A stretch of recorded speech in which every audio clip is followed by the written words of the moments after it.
ലോക്സഭാ തെരഞ്ഞെടുപ്പിൽ നിലയൊന്നുയർത്താനാകാതെ പാർട്ടി ഒരു തരിയായി മാത്രം അവശേഷിച്ചതോടെ പിണറായിയുടെ പ്രഭാവത്തിന് മങ്ങലേറ്റു. തിരഞ്ഞെടുപ്പ് തോറ്റ അന്നു മുതൽ കല്ലേറുകൾ പിണറായിയെ വിടാതെ പിന്തുടരുകയാണ്.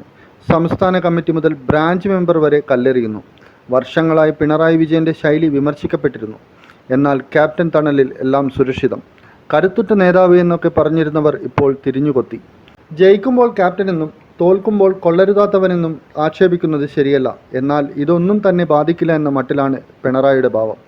തിരുവനന്തപുരത്ത് സിവിൽ സർവീസ് അക്കാദമി സംഘടിപ്പിച്ച പരിപാടിയിൽ മുഖ്യാതിഥിയായി എത്തിയത് പിണറായി വിജയനായിരുന്നു. ഈ പരിപാടിക്കിടയിൽ സംഘാടകരോട് അനിഷ്ടം പരസ്യമായി പ്രകടിപ്പിച്ചിരിക്കുകയാണ് മുഖ്യമന്ത്രി. പരിപാടികളിൽ മതനിരപേക്ഷ സ്വഭാവം ഉണ്ടാകണമെന്ന് ചൂണ്ടിക്കാണിച്ചുകൊണ്ടാണ് മുഖ്യമന്ത്രി പരസ്യമായി തന്നെ അതൃപ്തി പ്രകടിപ്പിച്ചത്. മതനിരപേക്ഷ സ്വഭാവം പരിപാടികളിൽ പാലിക്കണം എന്ന നിർദ്ദേശവും മുഖ്യമന്ത്രി നൽകി.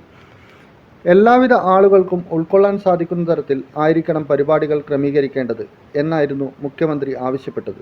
ഇനി തനിക്കൊരു മാറ്റം സാധ്യമല്ലെന്ന് വീണ്ടും വീണ്ടും തെളിയിക്കുകയാണ് മുഖ്യമന്ത്രി. മുഖ്യമന്ത്രിയുടെ ധാർഷ്ട്യം നിറഞ്ഞ സ്വഭാവം മാറ്റണമെന്നും ഇതാണ് തെരഞ്ഞെടുപ്പ് തോൽവിക്ക് കാരണമായത് എന്നും നിരവധി ജില്ലാ കമ്മിറ്റികളിൽ അഭിപ്രായമുയർന്നിട്ടുണ്ട്.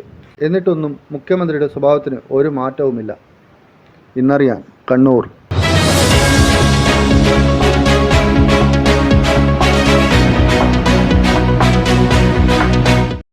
ഏറ്റവും കുറഞ്ഞ ഫീസിൽ മികച്ച പ്ലേസ്മെന്റ് റെക്കോർഡോടുകൂടി കണ്ണൂരിലെ number 1 aviation college Airwin academy. University ഡിഗ്രിയോടൊപ്പം ഏവിയേഷൻ, ടൂറിസം, ഹോസ്പിറ്റാലിറ്റി, ലോജിസ്റ്റിക്സ് ഡിപ്ലോമകൾ. Airwin academy, college of management studies, Suhara ആർക്കി, ആറാട്ട് റോഡ്, കണ്ണൂർ. ഫോൺ 8138034433.